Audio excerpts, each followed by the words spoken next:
അപ്പോൾ ഇന്നത്തേത് എന്താ വെച്ചാൽ നെഗറ്റീവ് കമൻസിനെ കുറിച്ച് രണ്ട് വ്യക്തികൾ അധികാരികമായിട്ട് സംസാരിക്കാൻ പോവാണ്. So let's start. നെഗറ്റീവ് കമന്റിനെ കുറിച്ച് പറയുകയാണെന്നുണ്ടെങ്കിൽ ആഫീസ് തുടങ്ങുന്നത് ഏറ്റവും നല്ലത്. പൊളിറ്റിക്കലി കറക്റ്റ് ആണെന്നുണ്ടെങ്കിൽ ഓഫീസാണ്.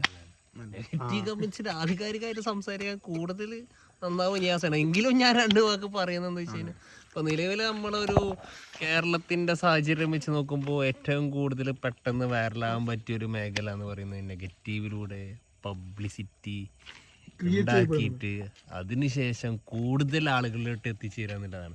അപ്പൊ അതിന് ഒരുപാട് ഉദാഹരണം ഉണ്ട്. നമ്മളെ AJP ആണെങ്കിലും കിംബോയി ആണെങ്കിലും ആറാട്ടാണ് ഒരു വലിയ യൂണിവേഴ്സിലെ ആൾക്കാർ. റീസെന്റ് ഹിറ്റായ മറ്റേ നമ്മുടെ ഷിംജിത അങ്ങനെ ഒരുപാട് നമ്മളിതിനെ കുറിച്ച് കൂടുതൽ കാര്യങ്ങൾ ചർച്ച ചെയ്യുകയാണെങ്കിൽ ഇപ്പൊ ഈ ഇരിക്കുന്ന ന്യാസ് വരെ അതാണ് കരുതിയിട്ട് ഇപ്പൊ ഈ ചാനലിന്റെ സ്ട്രാറ്റജിയാണ്. അതെ അതെ നമ്മള് ഇൻസ്റ്റാഗ്രാമില് അതില് യൂട്യൂബിലൊക്കെ റീച്ച് കിട്ടണമെന്നില്ല ഏറ്റവും നല്ല സ്ട്രാറ്റജിയാണ് നെഗറ്റീവിറ്റി ജീവിക്കാം. അതാണ് ഇപ്പൊ മൊത്തത്തിൽ ഇപ്പൊ നാട്ടിന്റെ ഇപ്പൊ നമ്മളെ നാടിന്റെ ഒരു സംഭവം എന്ന് പറഞ്ഞാൽ ഇപ്പൊ അതാണ്.